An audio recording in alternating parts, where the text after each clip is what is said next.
Fala aí, meus amigos, minhas amigas ligados no Toque Passa. Quem precisa dormir quando se tem NFL? E nós vamos falar aqui da vitória do Detroit Lions carimbando o banner de campeão do Super Bowl da equipe do Kansas City Chiefs. Abertura da temporada, tá valendo, começou pra valer e a gente vai falar desse jogo. Vamos falar do contrato do Cincinnati Bengals com o Joe Burrow também, inimigos da pauta, os caras querem fazer tudo de uma vez.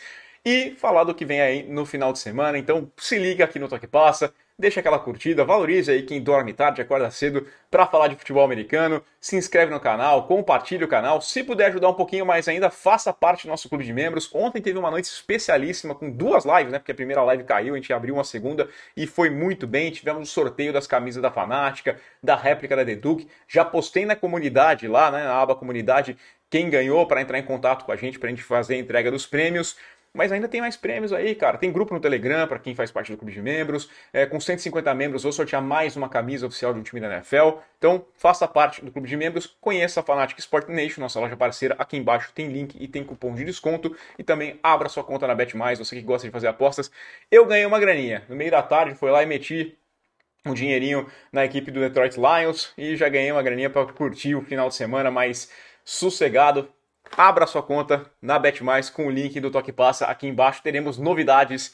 E vamos nessa então, vai? Vamos lá que tem muita coisa para falar. Roda a vinheta.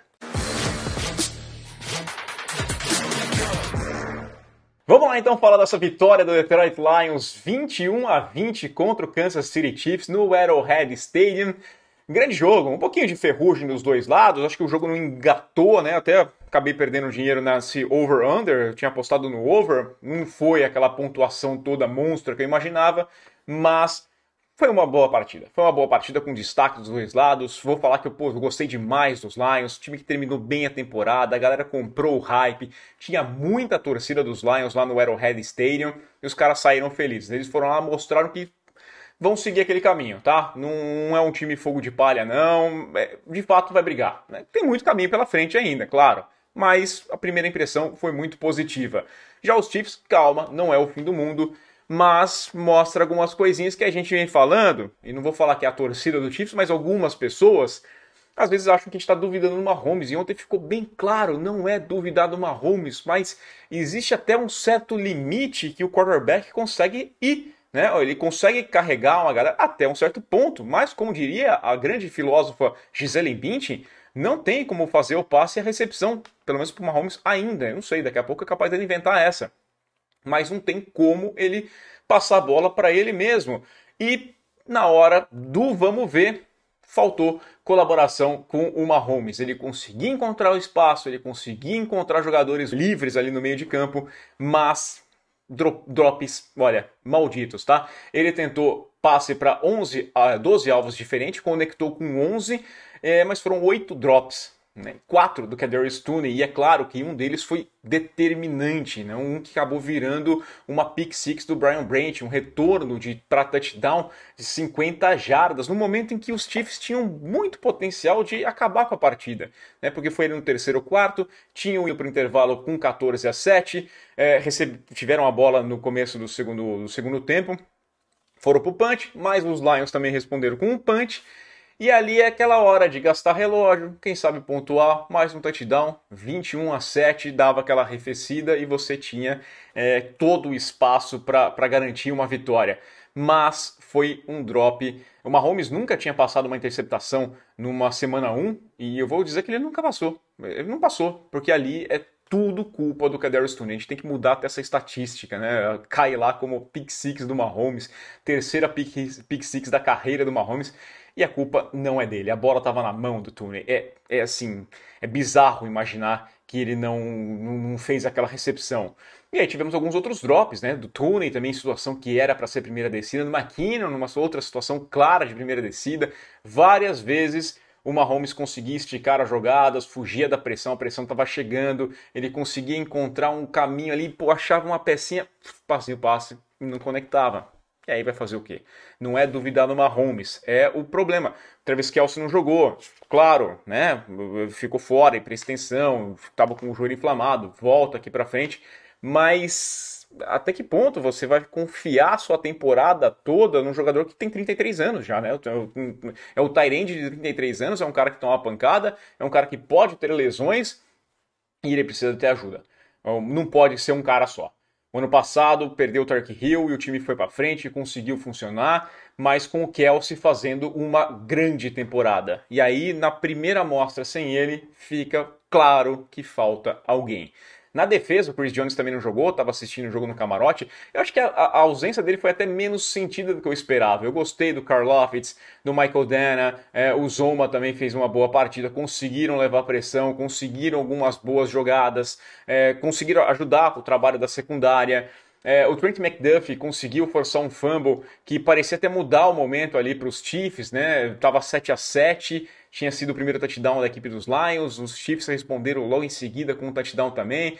Aí os Lions caminhavam bem no campo e veio o turnover, mas os Chiefs não capitalizam, só que a defesa consegue de novo fazer com que os Lions tenham um novo punch, e aí o Mahomes teve aquela campanha de Mahomes, né? Passe de 25 jardas para o Rice, 34 jardas para o Valdes-Scantling, 26 jardas também ali para o Watson e um touchdown com o Bell. Inclusive nessa campanha tem uma lição que fica para a equipe dos Lions de dar chances, né? Quanto mais chances dá para o Mahomes, é pior para você. Era uma situação de 4-2, ok, meio de campo, talvez os Chiefs tentassem aquilo ali, mas eles aceitam uma falta que coloca numa terceira para 17, e aí o Mahomes tem duas chances. E ele acaba tentando, né? E ele tenta e conecta um passe de 34 jardas. Então, presta atenção nisso aqui. Na hora do vamos ver, o problema dos Chiefs é que faltou. Que eu falei, não é fim do mundo, mas o Mahomes precisa de ajuda, né? Não tem o Tyreek Hill, a gente foi lá e ganhou o Super Bowl, com o Kelce jogando muito bem. Se perde o Kelce, o Marquez Valdes-Scantling acabou sendo o principal, o recebedor com mais jardas, foram 2 recepções apenas com 48 jardas. Teve alguns momentos do Watson que me agradaram, teve uma recepção que ele fez no primeiro tempo, eu estava até acompanhando lá com o Mark Baldos, com o Pedro Raso, com o Tonhão Strini e com o Ivo, né? E a gente estava batendo papo e era aquela recepção, aquela jogada que, Kelce assinaria. Ele bateu palma porque era uma jogada de Kelce. Né? O jeito que ele recebe no alto, a rota que ele faz, tudo era muito Kelce. Foi bem. Ele teve 2 recepções importantes em 4 targets, 45 jardas. O Rashee Rice teve um touchdown também, 3 recepções, mas também teve drop.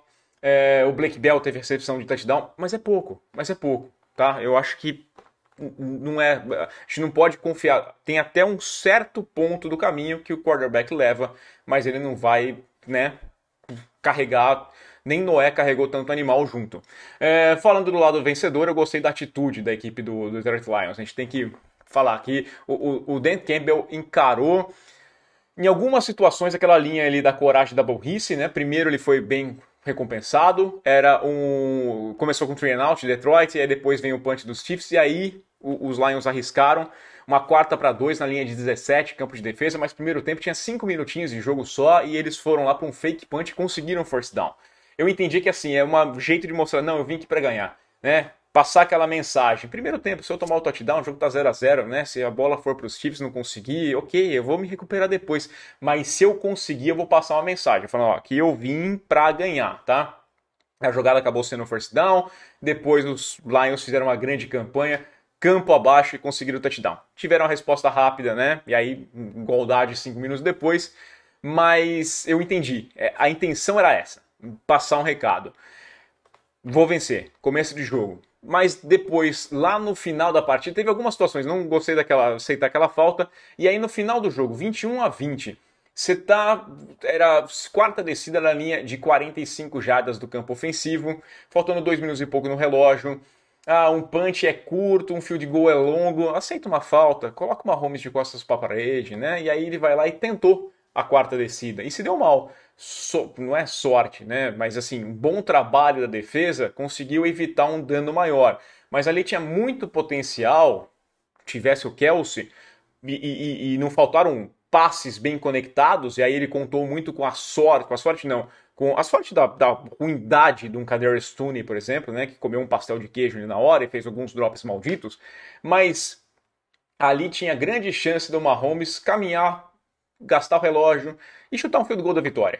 Tá? Então, para mim, eu colocaria mais de costas para a parede e aí eu apostava na minha defesa. E ainda foi para um passe. Eu não gostei de nada. Não gostei da chamada, não gostei da jogada, não gostei de nada. Nada mesmo. Tá? Teve, depois dessa tentativa de quarta descida, teve um drop do Toney, um holding, né? E aí 2 passes incompletos, um false start e os Chiefs lá tinham cavado a própria cova e estavam mortos lá no fundo, né? Os Chiefs também erraram nessa jogada, porque eles tentam uma quarta para 25. Era uma quarta para 20, tem uma falta, tem um false start, vai para quarta 25, não gostei, 2 minutos e pouco no relógio. Chuta a bola, confia na defesa, né? Tenta pelo menos um tempinho no relógio, tinha os tempos para pedir. Acredita ali. Mas eles tentaram, deixaram os Lions já em situação de chutar um field goal que obrigaria eles a responderem com um touchdown. E aí depois os Lions conseguem, de fato, matar a partida ali, tá? Eu acho que o jogo acabou nunca engrenando, né? Vários momentos, assim, agora vai pegar o embalo e não entrava. Algumas chamadas meio desconectadas. Não foi um grande show defensivo. Nossas defesas mostraram. Teve alguns bons momentos, mas me parecia mais ferrugem. Parecia muito uma cara de semana 1. Mas os Lions apareceram em momentos chaves, né? Os Chiefs perdem a primeira estreia em 8 anos. O Dan Campbell, naquele tom paizão, né? Felipão, família Dan Campbell, falou que não aprendeu nada, não descobriu nada nesse jogo, né? Na entrevista pós-jogo dele, ele falou que não descobriu nada. Ele só teve certeza, só viu aquilo que ele sabia que o time ia fazer. Discurso pronto, mas é isso mesmo, tá? Porque os Lions foram Lions no final da temporada com alguns acertos, algumas melhoras com relação àquele time. O Aidan Hutchinson foi muito bem, impressionando, um pesadelo pro Jauan Taylor, deve ter dormido de luz acesa com medo do Hutchinson. O Hutchinson que estava alinhando no limite, às vezes até fora já do limite do alinhamento para ficar um pouco para trás, cometeu vários false starts, foi punido só no final do jogo. A transmissão destacou aí várias vezes que ele fez besteira ali, a zebrada deixou. Mas o Hutchinson teve 3 QBs hits, não conseguiu um sack, mas o Mahomes foi bastante incomodado. Né? Vários momentos ele se livrou da bola e conseguiu evitar o sack, mas sabia que o passe não ia ser conectado. O Goff também foi bem, uma boa partida dele, segura, teve um sack apenas, mas teve uma hora que ele se livrou da bola, o Snead estava na cola dele, solta a bola no momento ideal ali, boas conexões com o Reynolds, com o Amon-Ra St. Brown, os calouros do Lions foram muito bem também, o Jahmyr Gibbs, pouca, né? Usaram mais o Montgomery e usaram menos o Jahmyr Gibbs, mas ele foi bem, o Jack Campbell também, as 2 escolhas de primeira rodada. Gostei muito do Sam Laporta, acho que foi um dos grandes destaques. O Brian Branch, claro, pela pick six, que mudou o jogo ali, empate 14-14, foi fundamental, mas o Laporta teve 5 recepções. E o TD do Montgomery, da virada, é fundamental. Ele tem um bloqueio que é lindo de se ver, foi muito bem o tight end, boa escolha. Era um cara que eu tinha gostado, né, na época do draft e começou bem sua jornada pela NFL. E os Lions mostraram que o hype aqui se justifica, tá? Eu gostei bastante. Os Chiefs mostraram que o Mahomes precisa de ajuda. A temporada tá só começando, mas eu entendo o torcedor dos Lions ficar maluco, porque esse time já decepcionou muitas vezes quando se esperava algo dele. E agora não, eles mostraram. Né? Enquanto isso, os Chiefs, claro, a torcida vai ficar meio assim, vou acender uma velhinha aqui pro Kelce nunca se machucar, porque parece que é isso. Né? Nesse momento, os Chiefs precisam de ajuda, não pode confiar só na saúde do Travis Kelce daqui por diante. O time precisa ter mais. O Toney era uma grande aposta para a temporada, esse cara vai ser o recebedor, o Juju foi embora, não tem o Turkey Hill mais, e ele vai ser o cara. Começou mal. Quero saber sua opinião, deixa aí o seu comentário. Vamos falar também do contrato do Burrow, né? Porque, tem que falar do... Eu queria falar hoje só do final de semana, mas eu tenho que falar do contrato do Burrow. E acabou a novela aqui, temos mais um novo bilionário se for colocar em real, né? Mas o cara mais bem pago da NFL agora se chama Joe Burrow. Ganhou um contratinho maravilhoso, uma extensão contratual de 5 temporadas, com 275 milhões de dólares, sendo 219,01 milhões garantidos. Nada mal. Eu diria que ele não vai ter problema em pagar boleto, não. Tá sossegado, o Joe Burrow vai poder usar cada roupa extravagante que ele quiser, porque tá muito bem de vida. Média de 55 milhões de dólares por temporada. É o terceiro quarterback da classe de 2020 a ganhar aí um contrato longo e que quebra recorde, né? A gente já teve o Jalen Hurts ganhando seu contrato, depois a gente teve o Justin Herbert e tá aí o Joe Burrow ganhando também esse grande, maravilhoso contrato no momento em que ele é elegível para recebê-lo, né?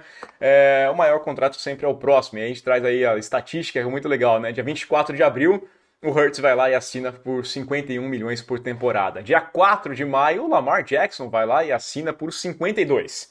Aí vem dia 26 de julho e o Herbert assina contrato por 52,5. Tô aí o mais bem pago. E agora, no dia 7 de setembro, o Joe Burrow ganhou de 55 milhões. Se era independência do Brasil, foi uma independência mais do que independência financeira da família Burrow pelo resto aí, ó, o filho dele já tá independente. Tá todo mundo independente, cara. Puta, é muito dinheiro, tá? É o maior contrato em média por temporada e também é o segundo maior contrato garantido, tá? Esses 219,01 milhões de dólares garantidos, ele só fica atrás dos 250 milhões do contrato do Deshaun Watson. Deshaun Watson tem o seu contrato 100% garantido, mas tá aí, acabou a novela, ninguém vai ficar discutindo mais se o Burrow não estava treinando porque ele não ia ganhar o contrato, que ele estava fazendo holding, se não era lesão. Não tem motivo nenhum para reclamar. Tem que entrar em campo no final de semana e entregar. Tá aí. Muito bem de vida, Joe Burrow. A gente vai ter mais detalhes ao longo dos próximos dias, né? O contrato sendo divulgado em pedaços. E aí a gente vai comentar mais aqui também. Lembrando que teremos vídeo na segunda-feira para falar do que aconteceu no final de semana. Na terça-feira tem live. Então, ó, se liga no Toque Passa aqui. Se inscreve no canal, cara. Porque, pô, a temporada tá começando. Vamos falar do final de semana. Vamos lá então olhar os jogos do final de semana. Eu sempre falo isso todo ano, mas é isso, né? As primeiras 2, 3 semanas eu não consigo destacar jogos, porque todos são muito importantes. Todos os jogos valem a pena ser vistos. Eu, claro, vou fazer uma separação aqui, um crivo um pouquinho mais rígido na segunda-feira para comentar um outro jogo que vale a pena mais a gente comentar, de algum favorito, quem tinha falado, uma situação ou outra, mas um destaque maior. Só que, cara, todos os jogos merecem ser vistos, porque nesse momento tá todo mundo, cara, tirando o Kansas City Chiefs, tá todo mundo invicto. Tirando o Kansas City Chiefs, tá todo mundo aqui pelo menos com 50%, né? Então todo mundo pode sonhar. Até na Arizona Cardinals não pode, não. Né? Alguns não podem. Mas é um momento que pode pensar que vai surpreender. Todos os jogos valem a sua atenção, tá? Então, passar o calendário, vou citar o que vale a pena mais olhar de cada um dos jogos. 2 da tarde no horário de Brasília, 6 da tarde aqui para mim em Portugal. Teremos o primeiro horário do domingão, maravilhoso, com Red Zone, que é uma coisa linda. Star Plus vai passar de novo aqui, quem tem Game Pass também vai acompanhar. Panthers e Falcons, teremos essa partida que é interessante, duelo divisional, um duelo que pode ser muito decisivo lá na frente, né? Porque a gente tá uma divisão fraca, uma NFC Sul que vai ser uma briga de foice no escuro, de tão feia que vai ser. Falcons com um ataque que promete ser muito interessante, com Drake London, com Bijan Robinson, desculpa, o accent Bijan Robinson.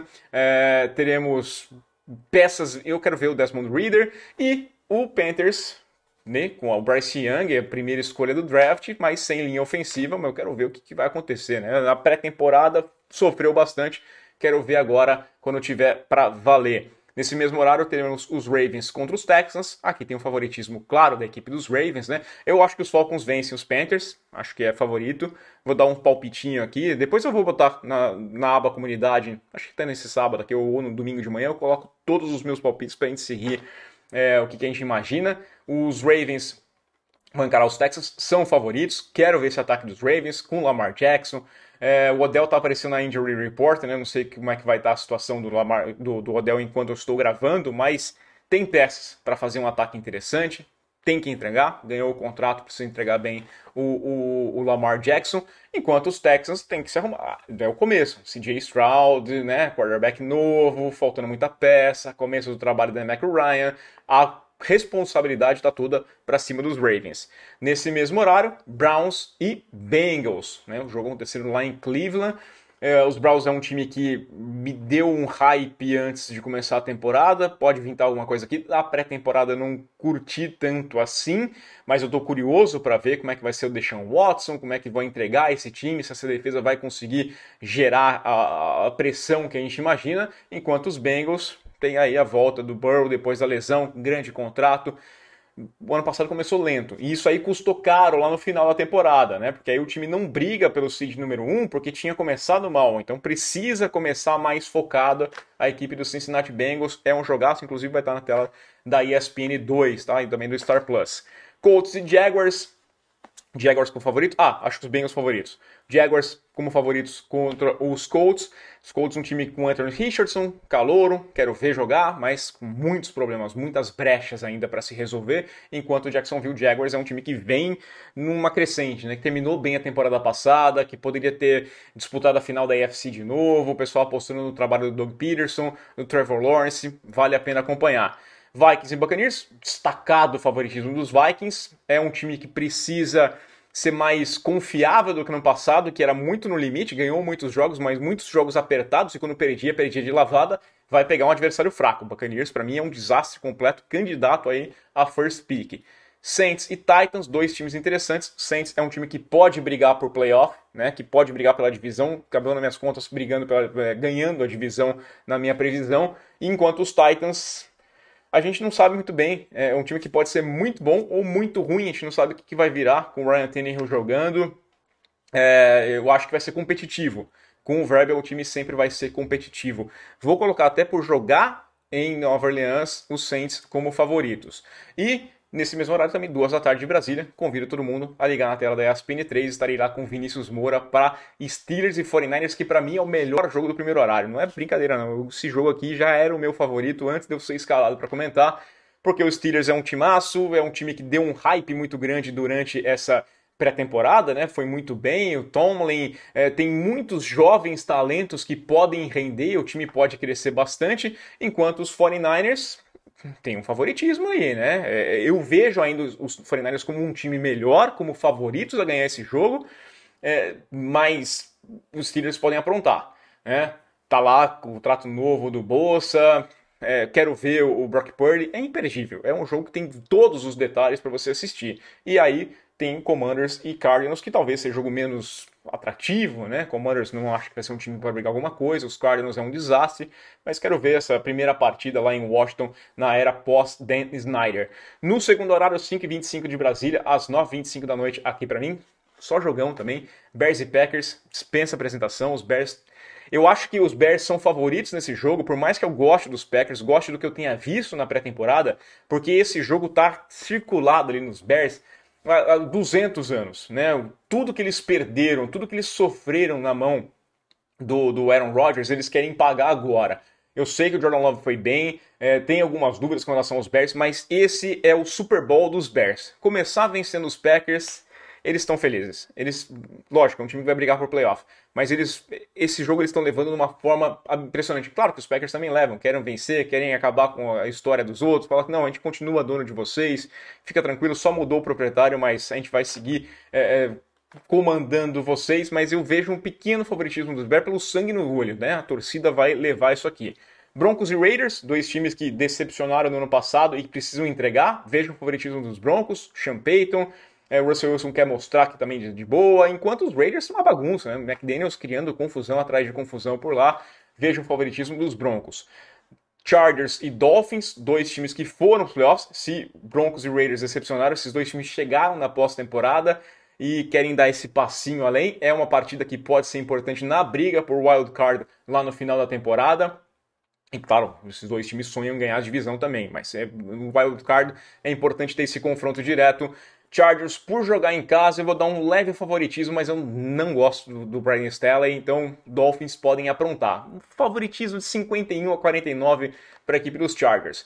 Patriots e Eagles, um jogo que para a torcida dos Patriots vai ser especial pela homenagem ao Tom Brady, por ele estar lá em Foxborough, ser homenageado e tudo mais, mas a galera queria que ele botasse a roupa e jogasse, mas também não ia resolver, porque o problema não é só quarterback, o time é um desastre, eu acho que os Eagles são grandes favoritos a vencer esse jogo. Começo de temporada, uma coisa ou outra pode dar errado, né? Os Eagles mudaram muitos coordenadores, também quero ver esse time, como é que ele vai reagir a toda essa mudança na coordenação da equipe. Mas eu acho muito pouco provável que os Patriots consigam aprontar alguma coisa. E teremos Seahawks e Rams. Seahawks amplo favorito, né? Que é um time melhor, terminou a temporada melhor, tá se reconstruindo, fez um bom draft no passado, já foi um bom time. Quero ver o Geno Smith que vai entregar, mas os Rams são um time bem aquém, sabe? É um time que pode até pensar em buscar o Caleb Williams no ano que vem. Não acho que é um time fraco. Me surpreenderia com uma vitória de Los Angeles, ainda mais jogando em Seattle. E o Sunday Night Football é um jogaço entre Giants e Cowboys. é uma partidaça, duelo de rivalidade histórica, de divisão, o jogo em Nova York, os Giants que terminaram bem a temporada, mas eu vejo um bom time dos Cowboys, eu acho que vai ser um time legal de ver. Eu gosto desses Cowboys, eu vou ficar com favoritismo para a equipe do Dallas Cowboys. Vou colocar os placares no final de semana. E claro, a gente foi bem. O ano passado eu fui bem. O ano passado eu acertei muito mais do que eu errei. E eu quero ver como é que eu vou gerir nesta temporada. Conto com a audiência de todo mundo aqui no Toque Passa. A temporada está só começando. Se inscreve no canal, ative o sininho para ser notificado assim que sair um vídeo novo. E assistam também lá a partida na ESPN 3 neste domingo. Pittsburgh Steelers recebendo o San Francisco 49ers. Estarei com Vinícius Moura. Conto com a audiência de vocês. E aquele abraço.